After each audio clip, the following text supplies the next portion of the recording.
everybody, last video we were talking about the new update and some of the new features, and I was talking about all the new changes they made to the tower, to the monkeys' towers. And there's so many changes I couldn't get to them all. Today we're gonna continue covering all of them. Let's see. The sniper monkey. Improved bounce distance and cross pathing hasn't been as useful as we hoped. This benefit is being greatly improved. Oh, alright, okay. So I guess the bouncing bullet's getting more stronger with the large caliber. Well, monkeys up. We're improving the reactor's attack cooldown to improve general consistency. Ballistic missile struggles greatly against standard balloons since almost all of its power is in the ceramic/Moab bonus. So, we're also balancing out this consistency out with greater damage to standard targets while retaining the same total Moab class power at the same cost of years. The sub-paragon unsubmerged form is overperformed, so we're reducing the boss power of the main attack while greatly improving the less desirable submerged power. Looks like they're increasing the plutonium reactor's attack cooldown, the making the ballistic missile do 3 times more damage than normal balloons, but its ceramic and Moab damage is being reduced too, basically making submerged higher in power and the unsubmerged lower in power. Anyway, Monkey Buccaneer. Aircraft carrier is too high in power for the price, so we are reducing the plane attack speed. We still have left a 420 path that radials unchanged, as it has become the less powerful cross path after the T3 for a while. Moab damage stat buff for the middle path cannons, as a low portion of the total damage is dealt by these since the frags fix. Due to the loud lead flickering screams, all naval damage has been sent to normal instead of flowing up from the lower tiers. So it looks like they're making the 400 aircraft carrier a little bit worse. They're also making the 040 and the 040 cannons bonus damage to Moabs. They're increasing it. Right. The Monkey Ace. Fighter planes' missiles often get stuck circling slower targets until they expire. Since the Ace can't reasonably plan against this missile turn acceleration, so it has been tweaked to reduce the chance of this happening. Star Bomber is a powerful ability that sees a decent lot of use for an ability-heavy upgrade. As it doesn't really add to the tower outside of the ability, we've decided to give the base bombs a boost, so as well as placed bombing runs can shred through super ceramics. So it looks like they're increasing the 300 fighter planes missile turn rate, and they're also giving the 050 some basically extra damage against ceramics and bomber ace, and they're letting bomber ace do more damage. Among technical players, we've received feedback that the massive range of the heli's missiles causes problems with controlling what helis choose to attack and when. So we've reduced the range of these missiles to a more reasonable number. This is still doubling the range of the heli, so missiles will continue to fire first for any other attacks, but not quite so far away.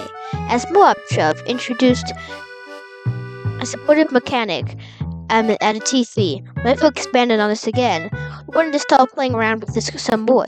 It's quite strong for a T3, so the slow amount was reduced. We've made the T4 now better than the T3 ever was. So it looks like they slowed down. Looks like they decreased the missile range of the Apache Dutchship by quite a lot. They've also decreased Moab Shove's pushback a bit. Made the Comanche defense a lot stronger against being able to push back the balloons even more. So that's nice. General tweaks to the top path upgrade flow, slightly moving up to the cost point, but improving the power of the path. The middle mortar is seeing improvements, mainly for damage over time cross pathing, and we've also added bonus stuff to the pop and awe ability with cross pathing. We've been happy with shattering shells for a while.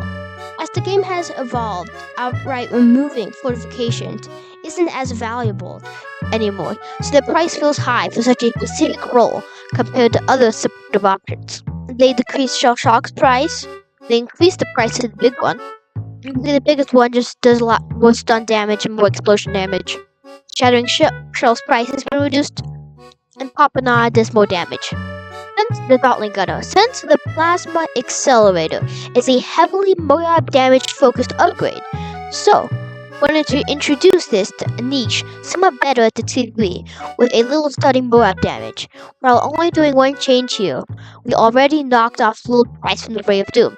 So Ray of Doom got $5,000 cheaper, and this 300 laser cannon now deals bonus damage to Ceramic and Moabs, plus 2 damage.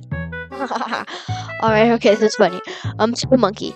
It only scored 5 out of 5 stars instead of a 6 out of 5 in the Hall of Fame due to the high cost. We've lowered that cost to see if it can be reevaluated. Anyway, yeah, the 005 Legend of Night price has been reduced from 200,000 to 165,000. It's a big change. We haven't looked much at temples since the release of other paragons, as these have solidly carved out a place for themselves in boss events. Original temple has fallen behind. Wanted to try and work on this again by improving upon the weaker temple sub-attacks with increased power. We've also reduced the basic attack use gained on the multiple temple attacks. We will be reviewing temple balance further soon. If any of you feedback on these rules, then we'll take that under consideration for our next look. So they basically made all the sub-attacks and sub-temple basically just made it a lot more powerful. Right, Ninja Monkey will allow Shinobi combos to scale more effectively with the Flash Bomb. The combo attack pattern is being improved, with more base shuriken and pierce and slightly larger bonuses to stunned and sticky targets. However, the increased range at the T4 is being removed. The Ninja Paragon's camera bonus has been interesting. We wanted to scale this up in many places to like a more significant overall boost when it comes into play. Additionally, this paragon hasn't scaled the best at high degrees, as stickies attacking faster than your fuse time will make the attack weaker at a single target. We are slowing the sticky attack, giving it back proportionally more damage to resolve this overall buff. Anyways, yeah, so they're just pretty much giving this Flash Bomb and the Sticky Bomb a Shuriken bonus and Shuriken Abuse bonus. Also giving the Master Bomber its main Shuriken bonus to stunned balloons higher, and they're giving the main Shuriken bonus to sticky balloons higher. Also, the Ascended Shadow's main attack is getting a lot stronger, and so if it's Flash Bomb and Shuriken bonus damage to camera, and its bonus damage to stun / sticky balloons. So they all increasing the attack cooldown to the Paragon Sticky Bomb. So they're increasing damage, increasing the explosion bonus damage to bosses, and the explosion damage to camera on the Ascended Shadow. Alchemist. At a small tax, lower tier Alchemist, we are moving costs from the stronger stimulant into the Berserker Brew. This shouldn't hurt much for general gameplay, and it keeps the undiscounted stimulant the same. As this was a oversight, total transformation is now being enabled to transform the Momonkey. Because, they just forgot that that's a thing they had to do. Every time they add a new tower, they have to make total transformation be able to transform it. And so with the Momonkey, they just forgot. Simple oversight. Stronger Stimulant's price got decreased by $100, but the Berserker Brew's price went up by $100. Now that Tornado's Druid.